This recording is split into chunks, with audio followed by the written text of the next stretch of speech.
halkan waa TV-ga Rajo Qaran daawadayaal ku soo dhawaada akhbaraadka ugu doorkan warka TV-ga Rajo Qaran.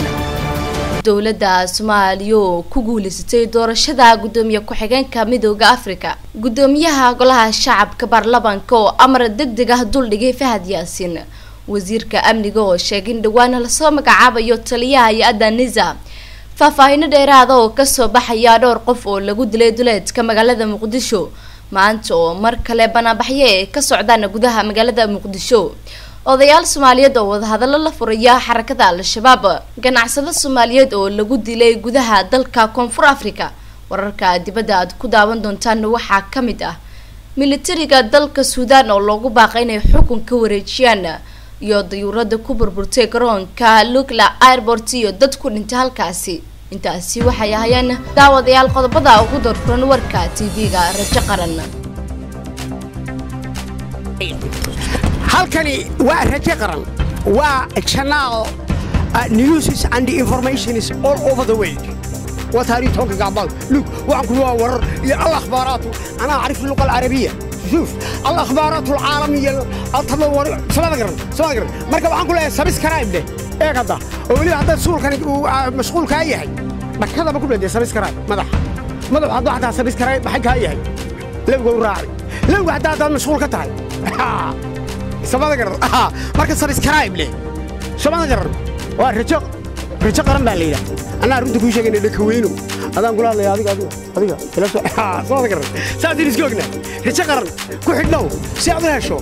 every word about every current news all over the world bakasiinota waa maalin Isniina taariikhdu waxay ku aastaysan tahay 15 bisha Afraad ee Abriil sanada 2019 u diyaar garooba qodobada hordhaca faahfaahintooda. aynu ku bilownay dowladda federaalka ee Soomaaliya ayaa ku guuleystay doorashada gudoomiye ku-xigeenka Midowga Afrika.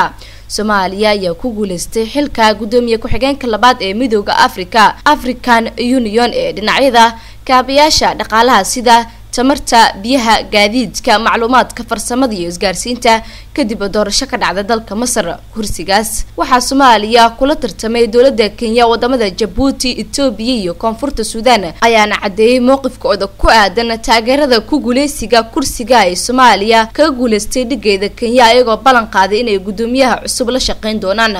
dalalka la isku yiraahdo bariga Afrika oo ka kooban 13 dal ayaa waxay xaq u leeyihiin inay hal kursi oo ah gudoomiye ku-xigeenka labaad ee ku matalo Midowga Afrika African Union. dowladda Ethiopia ayaa horay ugu fadhin jirtay kursigan markii uu dhamaaday muddo xileedkiina waxaa loo soo bandhigay in loo tartamo cidii kale ee u tartamaysa si ay u matasho wadamada kale ee bariga Afrika. wadamo badan oo loolamaya qabsashada xilkan ayaa waxaa isku soo haray Kenya iyo Soomaaliya. ugu dambeyntiina dowladda Soomaaliya ayaa ku guuleystay waxayna sidaasi ku noqotay hoggaanka dalalka African Union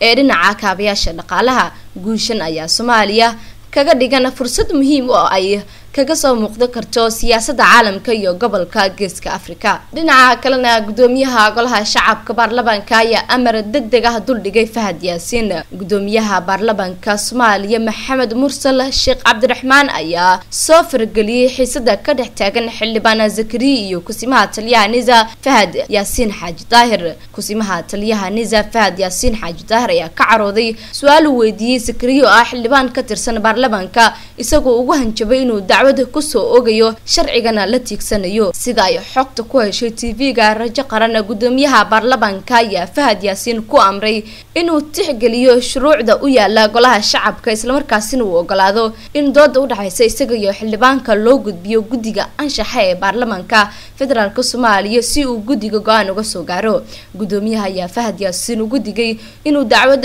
ka gudbiyo xildhibaanka taasina ay noqon doonto fargelin lagu hayo baarlamaanka Soomaaliya. kusimaha taliyaha NISA Fahad Yaasiin ayaa aqbalay amarka gudoomiyaha baarlamaanka Soomaaliya waxaana arintan loo gudbin doonaa guddiga anshaxa ee baarlamaanka si ay ugu doodaan muranka u dhaxeeya Fahad iyo xildhibaan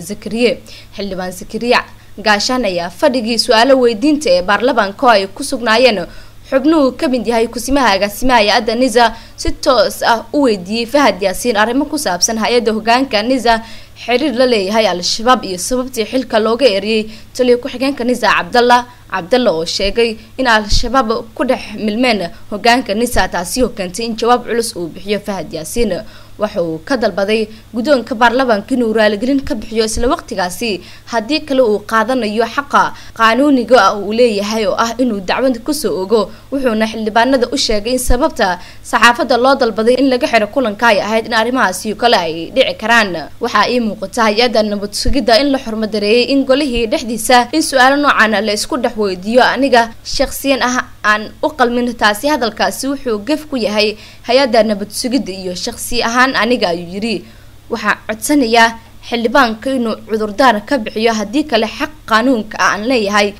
ayaa qaadanaya ayuu yiri Fahad Yaasiin kusimaha agaasimaha nisa ayaa difaacay xilka riida General Cabdalla oo uu sheegay inuu bixiyay sir qaran ayna arintaasi go'aan ka gaareen guddi anshax sidiisana xilka looga qaaday xildhibaan Zakariya ayaa diiday inuu raaligelin ka dhibo su'aasha uu dhibsaday Fahad Yaasiin wuxuuna mar kale ku celiyay inuu Fahad ka jawaabo eedeynta loo soo jeediyay wasiirka amniga ee xukuumadda federaalka Soomaaliya ayaa sheegay in dhawaan la soo magacaabay taliyaha hay-adda nabad sugidda wasiirka wasaaradda amniga gudaha xukuumadda Soomaaliya Maxamed Abukar Islaaw Ducaale oo shalay hortagay golaha shacabka ayaa sheegay in sida ugu dhaqsiyaha badan loo soo magacaabayo taliyaha nabad sugidda qaranka hay'adahan ayaa ku dhawaada 7 bilood wax taliyaha ay lahayn kadib markuu xilka iska casilay Xuseen Cismaan Xuseen oo xilliga ku biiray musharaxiinta u taagneed xilka madaxweynaha Koonfur Galbeed Soomaaliya wasiirka ayaa hadalka ka dhex sheegay golaha kadib markii la weydiiyay su'aal la xiriirta sababtii ay waqtiga hay'adda nabad sugidda aysan u lahayn wax taliya waxa hadda jooga oo kusimo ka sii ah Fahad Yaasiin oo dhinaca kalena ay ku xigeenka taliyaha hay'adda nabad sugidda Cabdiraxmaan Diini waxaa faahfaahin ay ka soo baxayaan dhowr qof oo lagu dilay duleedka magaalada Muqdisho kooxo hubeysan oo watay gaari ayar ayaa xalay deegaanka ceelasha biyaha ee duleedka magaalada Muqdisho ku dileen 3 ruux oo shacab ah iyagoo kadibna goobta ka baxsaday falkan ayaa dhacay kadib markii rag hubeysan ay rasaas ku fureen gaari nooca raaxada oo marayay wadada dhexmarta deegaanka ceelasha biyaha waxaana rasaasta ku geeriyooday 3 qof ee geeriyooday oo watay gaariga la rasaasay goobjoogayaal ayaa waxay sheegeen in weerarka kadib ay goobta soo gaareen ciidamada dawladda oo halkaasi ka qaaday meedka dadka la dilay macada waxay ahaayeen 3 ruux ee gaarigii ay saarnaayeen lagu dilay sababta loo beegsaday iyo cidda ka dambeysay dilkooda waxaana dhacdaasi aad uga argagaxay dadweynaha ku nool deegaanka ceelasha biyaha oo ilaa Isaaka si weyn u hadalaya dhacdadan weerarkan ayaa ku soo beegmaya xilli toddobaadkii la soo dhaafay ee ciidamada dawladda ka fulinayeen howlgallo kala duwan isla markaana ay ku soo qabteen hub iyo waxyaabo qaraxa saraakiisha amniga dawladana kama hadlin dhacdadii xalay waxaa maanta mar kale banaanbaxay ee ka dhaceen gudaha magaalada Muqdisho qaar kamid ah wadayaasha gaadiidka dadweynaha ayaa maanta banaanbaxyo ka dhigay magaalada Muqdisho gaar ahaan isgoyska Ex Control Afgoye ee magaalada Muqdisho gaadiidleyda ayaa sheegay inaysan u dul qaadan karin lacagaha tirada badan ee laga qaado gaadiidka dadweynaha iyo xirnaanshiyaha wadooyinka magaalada Muqdisho maadaama aysan ka shaqeyn karin meel walba oo Muqdisho kamid ah qaar kamid ah wadayaasha gaadiidka dadweynaha ayaa sheegay in ku dhawaada 50,000 oo shilin Soomaaliya mar walba oo ay ka yimaadaan Afgoye looga qaato Ex Control Afgoye sidoo kale waxay sheegeen in marka ay Muqdisho ka baxaan maamulka Koonfur Galbeed uu ka doonayo lacag canshuur marka ay soo galiyaan magaaladana sidoo kale dawladda Soomaaliya ay ka doonayso canshuur arrimahaasi ay sheegeen inaysan u cuntamaynin wadayaasha gaadiidka dadweynaha iyaga oo dalbaday in loo furo wadooyinka magaalada Muqdisho si ay uga shaqeystaan degmooyinka kala duwan ee gobolka Banaadir lacag badan ayaa naga la qaadaa waxba nagama dhibayso balse waxa wanaagsan in loo furo wadooyinka Muqdisho maantana sida ayuu banaanbaxeena ku saabsan yahay waxaana ku dhawaaqnay shaqo joojin waxaan nahay dadka ku shaqeysta gaadiidleyda BLK meel aan marno ma lahan waxaan diyaar u nahay inaan shaqada joojino meel kasta waan ku banaanbaxaynaa Ex Control 43,000 shilin Soomaaliya ayaa noogala qaadaa socod walba oo Afgoye aan ka nimaado haddana meel aan ku shaqeysano ma lahan ayuu yiri mid kamid ah dadka banaanbaxa dhigay oo saxaafada la hadlay maalmihii ugu dambeeyay waxaa kordhay kacdoonka ay dadweynaha ka sameynayaan dilalka rayidka loo geystay iyo banaanbaxyada ay sameynayaan dadka ay wadooyinka ka xiran yihiin dhinaca kalena odayaal Soomaaliyeed ayaa wada hadallo ay la furanayaan xarakada al-shabaab